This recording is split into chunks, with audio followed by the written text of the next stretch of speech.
is treading dangerously. The moment you have an affront on institutions, it does not matter whether that institution is the presidency or parliament or the clergy, any civilization or any democracy needs institutions intact. Madam Speaker, we have a great example in a country called Sudan. Sudan went down the route that we want to go now. They broke down their institutions. Today, those who are clamoring for the fall of the presidency, clamoring for the fall of a government, today are crying, wishing that they would be having a government or a president. Madam Speaker, it is the good book in the book of Daniel that tells me that he changes the times and the seasons. He lifts up kings and he removes kings. He gives wisdom to those who are wise and knowledge to those who are discerning.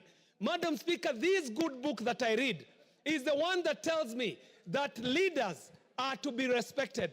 And we are not calling upon someone to respect Kiarie or to respect President Ruto. You might have your differences with President Ruto, but you cannot sacrilege the institution of presidency.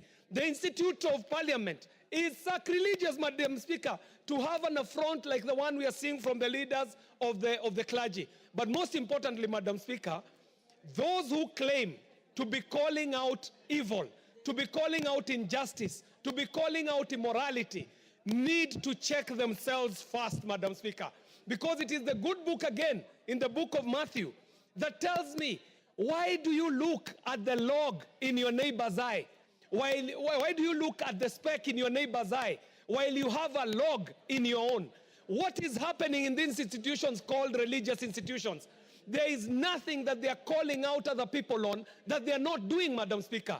There is immorality in our churches. There is theft and thievery in our churches. There is a lot of evil things that are happening there. So, Madam Speaker, the point here is let the politics be done by politicians and let the clergies be true to the call that they are called to. And it is very clear in the Bible, the place of the religious leader and the place of the political leader.